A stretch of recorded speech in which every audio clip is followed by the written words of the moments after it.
Brought to you by V-Guard, co-powered by Sensodyne and Vimal. ಬಾಯಲ್ಲಿ ಹೇಳಿ ಕೇಸರಿ. Associate sponsor Ultratech Cement.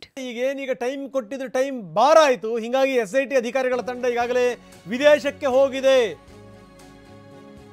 Prajwal ಬಂಧನಕ್ಕೆ ಬಲೆ ಬೀಸಿದಾರ ಅಧಿಕಾರಿಗಳು. SITಯ ಒಂದು ತಂಡ ವಿದೇಶಕ್ಕೆ ಹೋಗಿರುವಂತ ಮಾಹಿತಿ ಈಗ ಸಿಕ್ಕಿದೆ. ಅಂದ್ರೆ ಪ್ರಜ್ವಲ್ ಕೇಳಿದಂತ ಸಮಯಾವಕಾಶ ಮುಗಿತು. ಮುಗಿದಾದ್ಮೇಲೆ SIT ಟೀಮ್ ಕೂಡ ಅಲರ್ಟ್ ಆಯಿತು. 2 ದಿನದ ಹಿಂದೆ SIT ಟೀಮ್ ವಿದೇಶಕ್ಕೆ ಹೋಗಿದೆ. ಅಲ್ಲಿಂದ ಹಿಡ್ಕೊಂಬರಬೇಕು. ನೋಡಿ ಎಂಥ ಸ್ಥಿತಿ. SIT ಅಧಿಕಾರಿಗಳು ಈಗಾಗಲೇ ಬಲೆ ಬೀಸಿದ್ದಾರೆ. ಸುಮ್ಮನೆ ಹೋಗ್ತಾರೆ ವಿದೇಶಕ್ಕೆ. ಯಾವ ದೇಶದಲ್ಲಿದ್ದಾರೆ, ಏನು ಎತ್ತ, ಎಲ್ಲೆಲ್ಲಿ ತಿರುಗ್ತಾ ಇದ್ದಾರೆ ಎಲ್ಲ ಮಾಹಿತಿ ಕೂಡ ಲಭ್ಯ ಆಗಿದೆ. ಯಾಕೋ ಸಮಯಾವಕಾಶ ಕೇಳಿದ್ದಾಯಿತು. ಸಮಯಾವಕಾಶ ಮುಗಿದಾದ್ಮೇಲೂ ಕೂಡ ಬರುವಂಥ ಯಾವುದೇ ಲಕ್ಷಣಗಳಿಲ್ಲ. ಹೀಗಾಗಿ ಬರ್ತಾರೋ ಇಲ್ವೋ ಗೊತ್ತಿಲ್ಲ. ಹೀಗಾಗಿ ಅಧಿಕಾರಿಗಳು ಮುಂದಿನ ಹೆಜ್ಜೆಯನ್ನಿಟ್ಟಿದ್ದಾರೆ.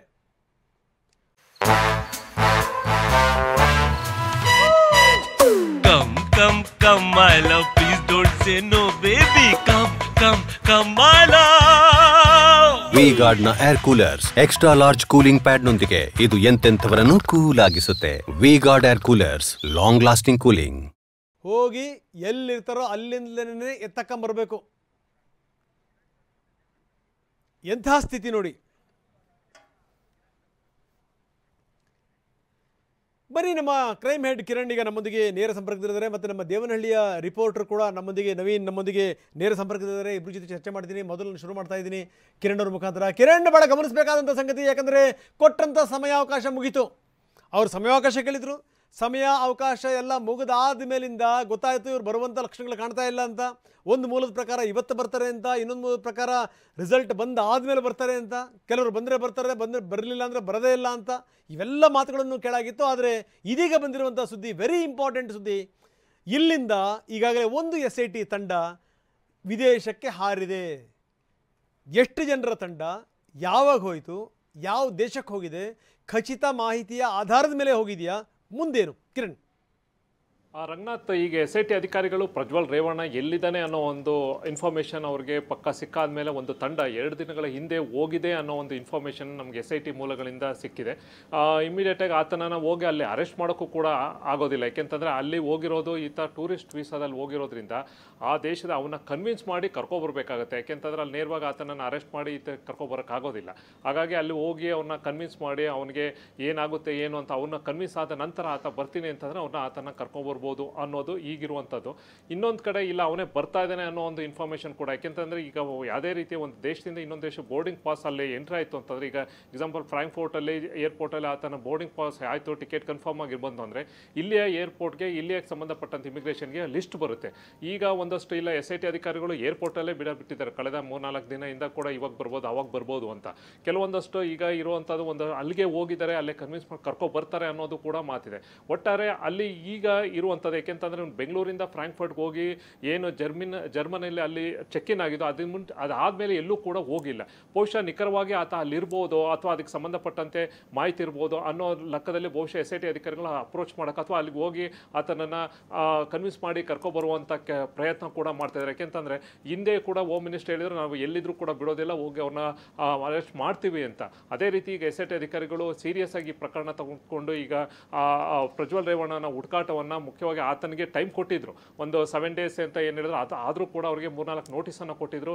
ಆ ಟೈಮಲ್ಲೂ ಕೂಡ ಆತ ಬರಲಿಲ್ಲ. ಜೊತೆಗೆ ಇವಾಗ ಬರ್ಬೋದು, ಎಲೆಕ್ಷನ್ಸ್ ಮುಗಿದ ಮೇಲೆ ಬರ್ಬೋದು. ಅಂದರೆ 7ನೇ ತಾರೀಕಿಲ್ಲಿ ಏನು ಸೆಕೆಂಡ್ ಫೇಸ್ ಎಲೆಕ್ಷನ್ಸ್ ಇತ್ತು ಅದು ಮುಗಿದ ಮೇಲೆ ಬರ್ಬೋದು ಅನ್ನೋ ಲೆಕ್ಕಾಚಾರ ಇತ್ತು. ಅದು ಕೂಡ ಆಗಲಿಲ್ಲ.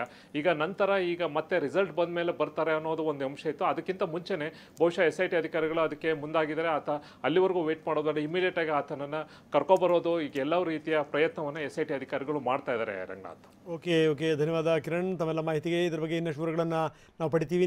ನೀವು ಸಂಪರ್ಕದಲ್ಲಿ ಇದೆಲ್ಲದರ ಜೊತೆಗೆ ಏನಂದರೆ ಬೇರೆ ಬೇರೆ ಡೆವಲಪ್ಮೆಂಟ್ಗಳು ಕೂಡ ಆಗ್ತಾ ಇವೆ. ಅಂದರೆ ಇವತ್ತೇ ವಿದೇಶದಿಂದ ಬರ್ತಾರಾ ಬರಲ್ವಾ, ಬಂದರೆ ಏನು, ಇವಾಗ ಏನೀಗ SIT ಟೀಮ್ ಏನು ಹೋಗಿದೆ, ಅಲ್ಲಿಂದ ಈಗ ಅವರ ಕೆಲಸಗಳೇನು, ಎಲ್ಲಿಗೆ ಹೋಗಿದ್ದಾರೆ, ಎಲ್ಲಿಂದ ಕರ್ಕೊಂಡ್ಬರ್ತಾರೆ. ಈಗ ನಮ್ಮ ಕಿರಣ್ ಸಾಕಷ್ಟು ವಿವರಗಳನ್ನು ಕೊಡ್ತಾ ಇದ್ರು. ಅಲ್ಲಿ ಇವರು ಟೂರಿಸ್ಟ್ ವೀಸಾದಲ್ಲಿ ಹೋಗಿರೋದ್ರಿಂದ ಹಲವಾರು ವಿಚಾರಗಳನ್ನು ಕಲೆ ಹಾಕಿ ಸಂಬಂಧಪಟ್ಟಂಥ ವ್ಯವಸ್ಥೆಗೆ ಆ ಎಲ್ಲ ಮಾಹಿತಿಗಳನ್ನು ಕೊಟ್ಟು ಅವ್ರನ್ನ ಕರ್ಕೊಂಬರಬೇಕು ಅನ್ನುವಂಥದ್ದು. ಈಗಾಗಲೇ ದೇವನಹಳ್ಳಿ ಏರ್ಪೋರ್ಟ್ನಲ್ಲಿ ಸಂಬಂಧಪಟ್ಟಂಥ ಅಧಿಕಾರಿಗಳು ಬೀಡುಬಿಟ್ಟಿದ್ದಾರೆ. ನಮ್ಮ ಪ್ರತಿನಿಧಿ ನವೀನ್ ಇದ್ದಾರೆ. ನವೀನ್, ಈಗ ಅಧಿಕಾರಿಗಳು ಮೊನ್ನೆನೂ ಕೂಡ ಬೀಡುಬಿಟ್ಟಿದ್ರು. ಇದು 2ನೇ ಅವಧಿ. ಏನಾದರೂ ಸ್ಪಷ್ಟ ಮಾಹಿತಿ ಸಿಕ್ಕಿದೆಯಾ? ಎಷ್ಟು ಜನ ಅಧಿಕಾರಿಗಳಿದ್ದಾರೆ? ಹೆಂಗಿದೆ ಒಟ್ಟಾರೆ ಸ್ಥಿತಿ?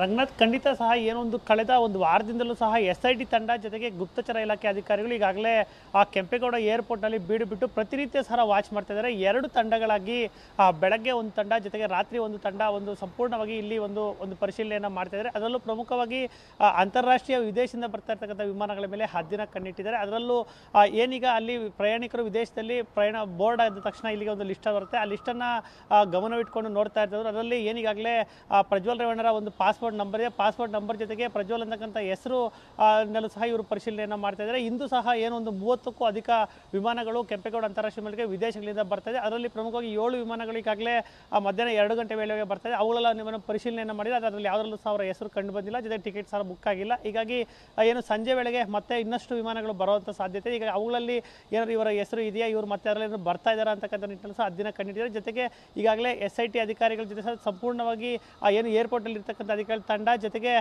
ಪ್ರಮುಖವಾಗಿ SIT ಅಧಿಕಾರಿ ತಂಡ ಜೊತೆಗೆ ಗುಪ್ತಚರ ಇಲಾಖೆ ಒಂದು ಸಂಪೂರ್ಣವಾಗಿ ಮಾಹಿತಿಯನ್ನು ಕಲೆ ಆಗ್ತಾ ಇದೆ. ಇವರು ಎಲ್ಲಿದ್ದಾರೆ, ಎಲ್ಲೆಲ್ಲಿ ಹೋಗ್ತಾರೆ, ಎಲ್ಲಿಗೆ ಬರ್ತಾರೆ, ಅದರಲ್ಲೂ ಏನು ದೇಶೀಯ ವಿಮಾನದಲ್ಲಿ ಬರ್ತಾರಾ ಅಥವಾ ಅಂತಾರಾಷ್ಟ್ರೀಯ ವಿಮಾನದಲ್ಲಿ ಬರ್ತಾರಾ ಅಂತಕ್ಕಂಥ ನಿಟ್ಟಿನಲ್ಲಿ ಮಾಹಿತಿಯನ್ನು ಕಲೆ ಆಗ್ತಿದೆ. ಆದರೆ ಈವರೆಗೂ ಖಚಿತವಾಗಿ ಇದೇ ಸಮಯಕ್ಕೆ ಬರ್ತಾರೆ, ಇದೇ ಫ್ಲೈಟ್ ಬರ್ತಾರೆ ಅಂತಕ್ಕಂಥ ಮಾಹಿತಿ ಸಿಕ್ಕಿಲ್ಲ. ಆದರೆ ಬರಬಹುದು ಅಂತಕ್ಕಂಥ ನಿರೀಕ್ಷೆ ಸಾಕಷ್ಟು ಇರ್ತಕ್ಕಂಥ ಹಿನ್ನೆಲೆಯಲ್ಲಿ ಏರ್ಪೋರ್ಟಲ್ಲಿ ಸಹ ಹದ್ದಿನ ಕಣ್ಣಿಟ್ಕೊಂಡು 2 ತಂಡಗಳಾಗಿ ಮಾಡಿಕೊಂಡು ಆ 2 ತಂಡಗಳು ಸಹ ಸಂಪೂರ್ಣವಾಗಿ ಪರಿಶೀಲನೆ ಮಾಡ್ತಾ ಏರ್ಪೋರ್ಟಲ್ಲಿ ಬೀಡು ಬಿಟ್ಟಿದ್ದಾರೆ. ರಂಗನಾಥ್, ಓಕೆ, 2 ತಂಡ ಯಾರ್ಯಾರಿದ್ದಾರೆ, ಏನು ಎತ್ತ, ಎಷ್ಟು ಸಂಖ್ಯೆಯಲ್ಲಿದ್ದಾರೆ 2 ತಂಡಗಳು ಅಂತಂದರೆ ಅದ್ರ ಬಗ್ಗೆ ಏನಾದರೂ ಮಾಹಿತಿ ಇದೆಯಾ ನವೀನ್?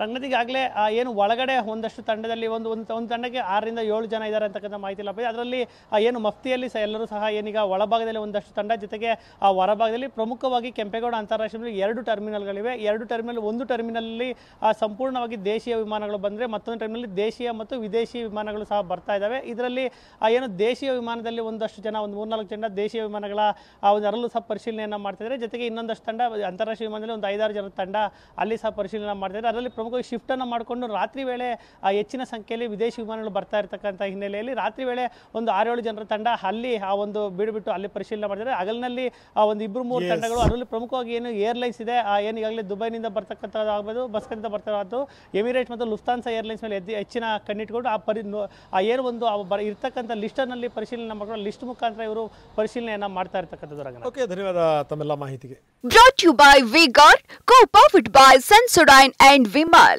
ಬಾಯಲ್ಲಿ ಹೇಳಿ ಕೇಸರಿ. Associate sponsor UltraTech cement.